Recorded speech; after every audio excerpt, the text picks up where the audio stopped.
to the show now. It's Easter this weekend and a 4-day weekend for some. So if you have any extra time on your hands, then why not explore your creative side? I'm joined now by Janette from Kay's Flower School, who's going to show us how to make a heather door wreath. And these wreaths are hugely popular at the moment. Janette, you're very welcome to the show. Thank you for joining us. Hi Elaine, delighted to be here. Absolutely delighted. And I think it's when you see the name Kay's Flower School, I always thought you were a florist, but you're actually not. You teach people how to be florists, and it's been hugely successful for years. Tell us about the business. Okay, so we are actually a flower school. We're a training flower school, and we train florists for working in flower shops. And to be honest, probably around Ireland, 80% of the flower shops would have either one of our students or they themselves probably would have came to us. So the school started up over 34 years ago, and my mum is Kay, and that's how it has the name Kay's Flower School. And at the moment, there's myself, there's my sister Deirdre, who's actually behind the cameras at the moment. She looks after the techie part. And we have another sister in Scotland, and she would be like our virtual assistant, and as well as, say, the girls in the office behind us. Oh, wow. So there's quite the family team there. Family affair, yeah, family affair. Now, Mama's retired now, she is, but she's still on hand, like, if we need anything done, whether it be maybe making up the straw bases or making up ribbons and that, she's always behind the scenes to give us a hand. Yeah. So tell us about the Easter wreaths now. We have the straw base. How do you make that? I've never seen one of these before. Okay, well, I have one here there might be.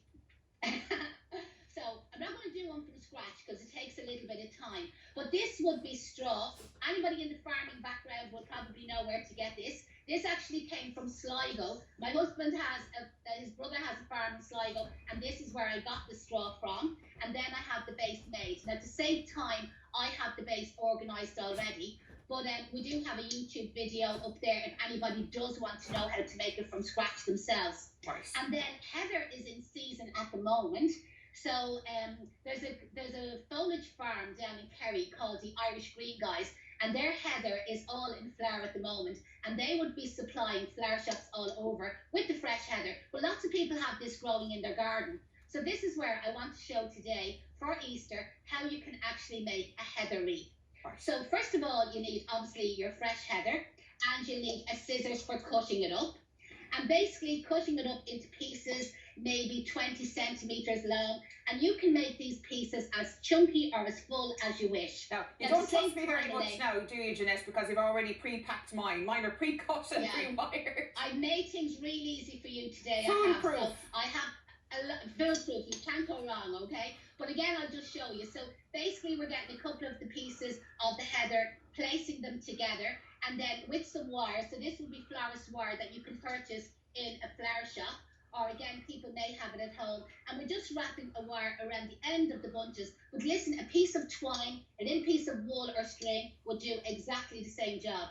And you will need about 40 of these pieces of little bunches of heather. So again, that's what I've already sent out to you. So we have all that part made. And this is just to kind of get over the boring part. You know, have that part all organised. But you know what? It's not really boring. If you have any children at home, they would enjoy getting little bunches of heather, but even little bunches of greenery, and tying them together with a little piece of string, and then you're ready to assemble up the base. Great, and that'll keep them occupied for a bit as well over the Easter holidays. Absolutely, and I tell you, they need it, wouldn't you? At the moment, you'd after the homeschooling. So we have all our bunches of heather pre-organised, and we have our straw base pre-organised. And this is a very kind of like eco-friendly way of making up the wreath, because we're not using any floral foam, so it's actually good for the environment. And the straw base can actually be used again. So what we need now is a roll of real wire. So that's the little roll, it's like a little spool of thread.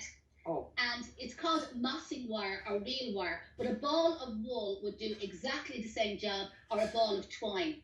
Okay. So to attach it on, so say, Elaine, if you unravel, you know what I mean, about, say, 20 centimetres of the wire to start off with. I've already used that to wrap the heather accidentally now, so I'm after making a mess already. And you said it was foolproof. That's absolutely fine. Foolproof, absolutely. So what we're going to do is place the wire against the back of the straw. There's no back or front, by the way, but against the back of the straw, and just wind it around, holding with your finger or your thumb, wind it around the same spot 3 or 4 times, and that will attach it onto the straw base for you. See the way it's like Oh, I gotcha.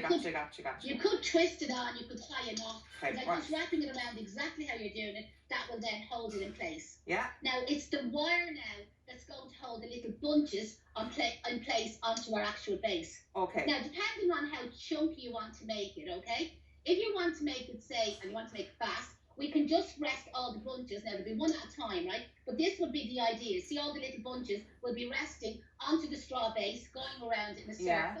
Or if you want to make it a little bit chunkier, okay, you Yeah. can place them on an angle. So it's like one to the right, one to the left, one to the right, and one to the left. But each bunch has to be kind of like secured on individually or separately. So how many times do you wrap it around? Wrap it around, exactly. Yeah. So we go for the fast way today, where we keep them straight onto the base, place it on, and the roll of wire that you have, roll it around the end where I have the little bunch secured together. Yeah. Around about 3 times. Okay. That's it. There we go. And that's your bunch, you see, secured on. Got it. Right? Excellent. Now, if you just move down the straw base a tiny little bit, and then you're going to get your second bunch, and you're going to place it like it's slightly overlapping. Now, if you want to make it a little bit chunky, you could place it on an angle, so it could go a little bit to the left or a little bit to the right, just to make it a little bit chunkier. And the exact same technique, get your real wire then, and wrap it around to the end of the bunch to secure it. Okay. Yeah, you're going grand. That's it. I'm not sure about this now, Janette. I'm not sure. No, you're going great. I can see the artistic skill there behind them hands, right? And then get another bunch, okay? And if you find there's a little bit of space, you can always add in another bunch, kind of like side by side, or as I said, just to kind of, if you place it on an angle, it'll make it a little bit chunkier. Oh yeah, I think it's good to do the side by every second one, isn't it? Because it fills up the gaps. Exactly. It does. It is nicer, you know, that way. Yeah. And you get into a little rhythm after a while. So you're securing on a bunch, okay, and then you get another bunch, slightly overlap it, and then you secure that on. Okay, I'm trying. Take your time. I'm going to help you here. No pressure at all. So I'm just going ahead there with just a few bunches, just so that I can kind of hold it up that people can see how the bunches are, how you get the effect of the heather. Now the scent of this is beautiful, it is, and it'll last for ages, because what will happen is it'll dry out on your door. And if a little bit of the leaf kind of sheds, you know what I mean? So you have the hoover out maybe every second day or so. There'll be a few little leaves, kind of like, they're only little tiny leaves on the heather, but the flower itself normally dries out onto the base. So what I find is if you move the wire kind of down the straw, kind of away from your bunch, it gives you an extra little bit of space, and you can then get 2 bunches on at the same time, and you can hold them on then using your real wire. Move down the straw a little bit, and again we can get 2 bunches. We can overlap it in there slightly and wrap them on, and you get into a system after a while that we've absolutely flying, you know, that way. As I said, you're not flying, don't worry. I'm not flying yet. It's a bit wonky looking. Don't worry. And let's see, no, that's actually looking really well. Are you sure? No, you're going actually grand. That's fine. You probably could keep the bunches a little bit closer together, you know, that way. Gotcha. But other than that, you're going fine. So again, keep going. Yeah. See, can you chance putting 2 on at the same time? I did 2 the last time. How's that going? Those are 2. Hang on, I need to get more heather. Where's the box? I just need to get my trusty floor manager to deliver me some more heather. No problem. The junior flowers. You see, this is it. In a flower shop, you always have to have a junior to do the running around for you, and they're basically handing you the stuff. And this is where maybe the mammies at home, like the children, will be handing the little bunches to them, rest them on, and then basically the wire gets wrapped around. Again, I'll just hold it up there. You can see where I've just done a little bit more than you have, but you're getting there. A little bit? Yeah, a lot bit. A little bit. Flying through it, my goodness. You're fine. I don't know. I don't think I make the flowers. When people see it coming together, it looks kind of like more interesting. And as I said, it's like they're very easy to do. It's just securing it, and a ball of twine or a ball of wool, and you find like with the pandemic, people took up knitting again, you know the way. So there's lots of balls of wool or balls of twine around the house. Yeah, and you can use them as well. And come here to me. Are you teaching online all the time now? You're still working away. Yes. So we used to be a classroom based. All our courses, people came from all over Ireland, and at the time we would have had a lot of UK students came to us as well, and they trained here at the school. So we're on the South Circular Road in Rialto. And then when COVID came in last March, like originally we postponed all the courses for a couple of months, and then we were saying, oh my God, it looks like we have to postpone, like all businesses, to be honest. So myself and Deirdre, my sister, we were sitting at home one day and we said, we can just watch our business going down the Swanee, or listen, let's get back to work. And we had our own little bubble and we said, let's go online. So Deirdre, she would have a lot of the techie background. She'd done a lot of, like, say, online training courses, how to edit, how to use the cameras. So that was basically all her end of it. So I would be able to do the demonstration part, but, like, obviously don't put me behind the camera. So we worked 24/7. Like, we put the hours in. As Deirdre said, there was tears, there was rows, there was smiles, there was laughs. We fell out, we fell back in again. But we got our first program, our first module online for the end of May last year. That was module 1. So there's 4 modules altogether. And then we start working on the second module. And at this stage now, we've all 4 modules, professional modules, they're all online. And the amazing part is we now have students from New Zealand, from Canada. At the moment, we have a student from Canada and a student from New Zealand on the program at the moment. We've had Italy, we've had Spain, all parts of the UK. And where originally I thought in Ireland, sure, people came to us because they wanted to come to us. But something we found, it opened up the gates. The amount of students who said, listen, we would have loved to come to you, but you were too far. Maybe you were in Donegal, in Kerry. So now they found that the online was a better option for them. And we kind of do the course that they can do it at their own pace. So it's not like an online course that you say, right, we have to check in at 10 o'clock in the morning.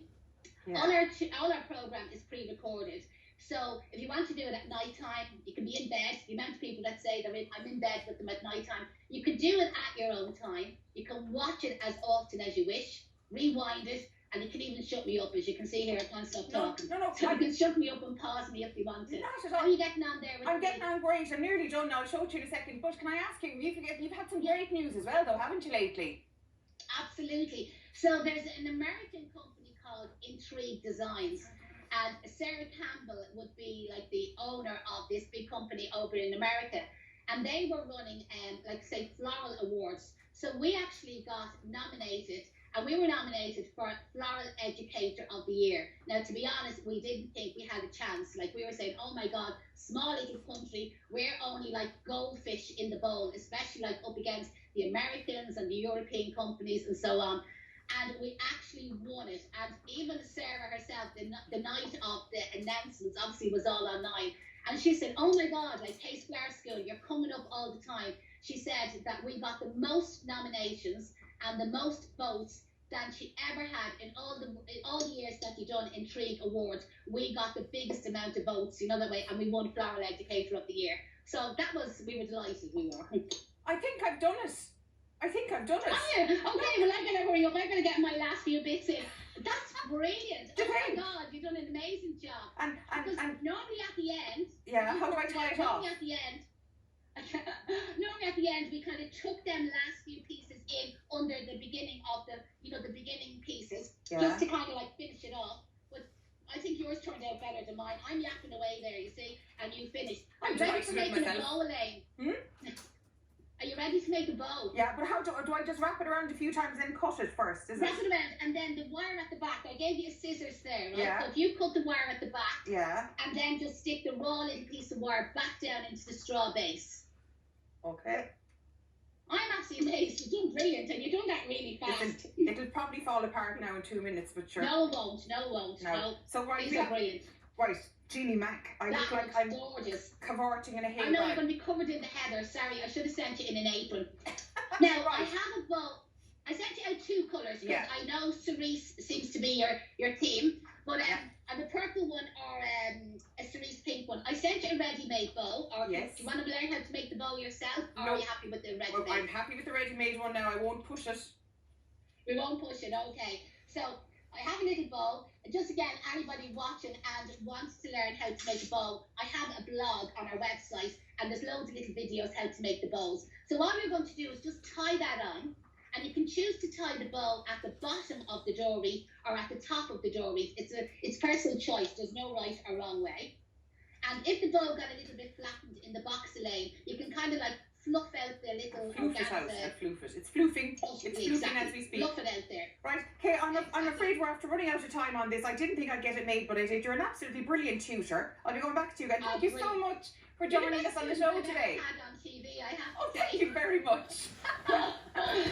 Listen, congratulations again on the award. And let's show us your one now before we finish. I think your one turned out better than mine. I was chapping away there.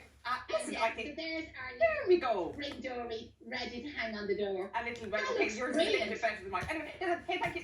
Sorry, Janette, thank you so much for joining me on the show. It was lovely talking to you. Thanks a million, Elaine. Appreciate you asking us. Listen, lovely then. Bye bye. See you then. Bye. Take care. Now we'll take a quick break now, but we'll be back here in 3.